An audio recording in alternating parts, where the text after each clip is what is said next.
The Grizzlies lost to the Warriors 123-109 yesterday. Golden State, though, no Steph Curry. This is just several days after Ja Morant said there was no team, zero team in the West that Memphis fears. Shannon, how embarrassed should Ja be about those comments now? They should be very embarrassed because they do all that talking and don't do a whole lot of winning. Like I said, if Steph Curry had said this, I ain't got no problem with it. Yeah. That man's a four-time champion, a league MVP, a finals MVP, and one of the greatest players I've ever played. If he wants to say, hey, bro, I'm good. We gravy. We peachy out here in the West. I'm good with that. Yep. What has the Grizzlies won? Don't give me this. What's he supposed to say? He's supposed to be respectful of everybody in the Western Conference, considering he hadn't won anything. They keep talking about a dynasty. A dynasty, and what banners have you hung? What have I seen up there? Well, I mean, I don't see any. The Warriors can say, we are a dynasty. Mm-hmm. We won 4 championships in 6 years. That's a dynasty. Yep. Or if you want to say the Celtics or the Lakers and when they were Magic in the 80s, that was a dynasty. Yep. You ain't no damn dynasty because you made the playoffs. Mm. And they keep talking about, oh, we this, we that, oh, we got. I'm like Draymond. Draymond says, I think the word rivalry is thrown around too loosely these days. A rivalry is the Lakers Celtics. A rivalry is us Cavs, 15, 16, 17, 18, 19. We're competing. That's a rivalry. What's the rivalry between the Grizzlies and the Warriors? One team got 4 championships in 6 years. Yeah. The other team said, we did knock y'all out the playoff, the play-in tournament. What is that? Nothing. So all this, oh, we this, we that, until y'all advance, until y'all get some banners, ain't nobody taking y'all serious. They just like some young dudes just over there chirping. That is true. They did give the Warriors all they wanted last year in that 6-game playoff round. But you can't skip. You can't lose to them without Steph and without Wiggins last night by 14. I agree. I'm not going to make too much of last night because the starters for the Memphis Grizzlies shot 4 of 25 from 3, while in total, Golden State made 18 of 44. They just got shot out of the gym from 3 without the greatest three-point shooter. Exactly. Okay? And I also want to make the point, this is almost inexplicable. It is inexplicable. You realize the Warriors have the best home record in the NBA and the worst road record. Yeah. Well, it's hard. Have you ever heard of that? Because I've never heard of that before. Well, that's why they're 16-8. Okay, there you go. I used to love Ja. He is losing me this year. I was bullish on the Grizz last year, if you recall. I was riding that band. I was driving the bandwagon. They are losing me because swagger, to your point, is one thing, but just empty boasting and chest beating is quite another.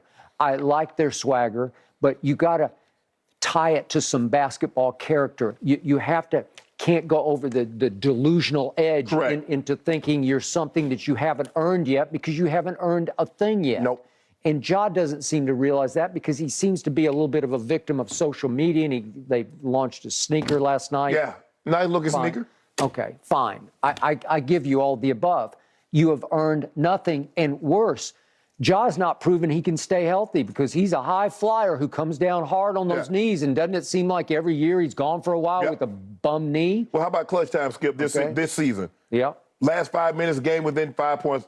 Ja is 0 of 5 from 3, 0%. That's worse than the league. Right. He's 11 of 29 from the floor, 38%. And he's 14 of 22 from the free throw line, 64%. All right. So while he's not worried about it, you need to be worried. Okay. Do you remember game 1 at Memphis last year against Golden State? Yeah. Remember, he got the ball in his hand, drives down the lane, and Clay comes off his guy and contests the shot, and he missed it. Yeah. He shot it completely over the rim. You better be worried about it because the Nuggets, I don't know if anybody watched that guy from the Nuggets last night, but he really good. Hey, I watched the Clippers at Sixers on Friday night. The Clippers are really good. If their 2 guys are healthy, you got problems. Yeah. They're going to have problems with everybody. Yes. I'm sorry. I didn't even know what you're talking about. And now he's drawn a bigger and bigger target on his back because he's going to hear about this the rest of the year. Exactly. Clay Thompson was out of his mind last night. They got like 6 or 7 texts. Yeah, I know. Draymond looking at him like, he was. Are you not worried now? Don't worry about the Celtics.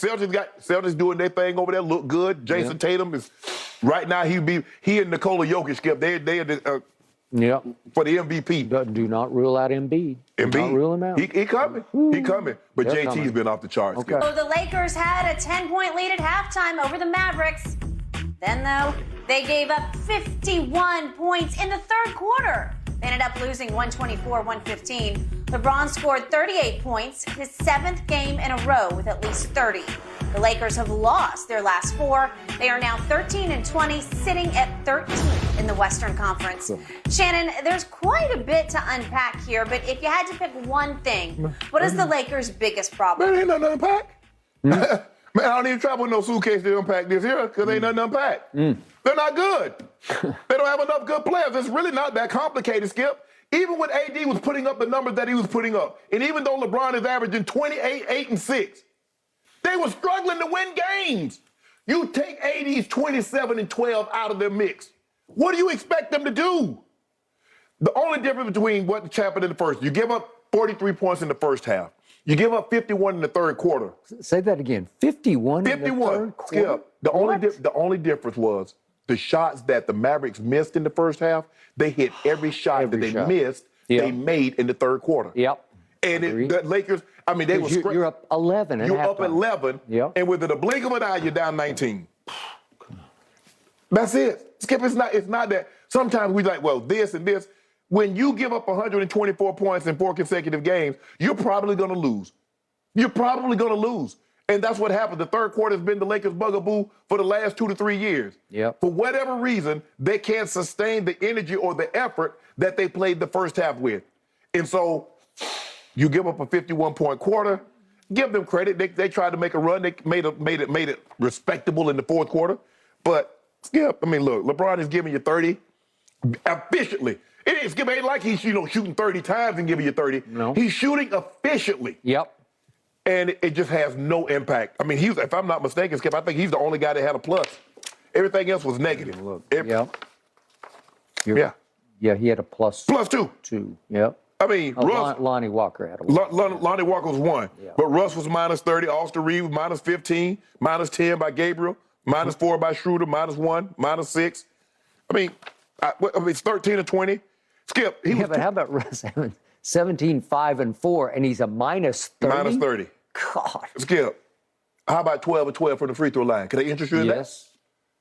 Got to interest you in that? How about that stat to the left? We talk about this. See, I'll talk about what it. I do is that I'll find a positive in any bad. That was very positive. That's about as positive as you can find. It won't get to 80. I think he might hit like 30 in a row. Yeah. 12 of 12. That's like Embiid-esque. That ain't no Embiid. Whatever. All right, my turn. I find this mind-boggling that LeBron's Los Angeles Lakers have plummeted to 13th in the West, considering the fact he has been on an all-time spectacular offensive roll. And I'm not exaggerating this a bit. I'm not being sarcastic 1 ounce. He has been spectacular on offense. He has. It's somewhat in spurts because there's some Brady operating here. What's your favorite saying about Brady? He can summons it up here and there, especially at the end of games. Well, LeBron can summons it up for stretches, and then he can't summons it up. Right. And yet, I look at what happened yesterday. They're up 11, and then in the third quarter, I guess it's up to LeBron to match firepower with firepower. So he took only 3 shots in the quarter, and he did make a couple of them. Made 2 of them. Yeah, and he made his 2 free throws, so he scored 6 points. Meanwhile, back at the ranch in Dallas, on the other side, Hardaway is scoring 16, and Luke is scoring 13. And Christian Wood scoring 9, and Spencer Dinwiddie is matching LeBron's Laker high for the quarter with 6. Yes. And they gave up 51 points, which is the most points any team in the NBA has given up in any single quarter of the entire basketball season. It'd probably be the most that any team will ever give up this year. Okay, it well could be. And I was watching, and I tweeted very sarcastically, do the Lakers understand that when the other team has the ball and they're preparing to shoot, you can legally actually challenge the shot. Yeah. You can actually go over and put your hand up and try to bother the shot. You can actually try to block the shot. It's within rules as long as you don't hit their hand and foul them. Shannon, they don't even try to play defense. No. And I don't get it because Darvin Ham's calling card was supposed to be on the defense.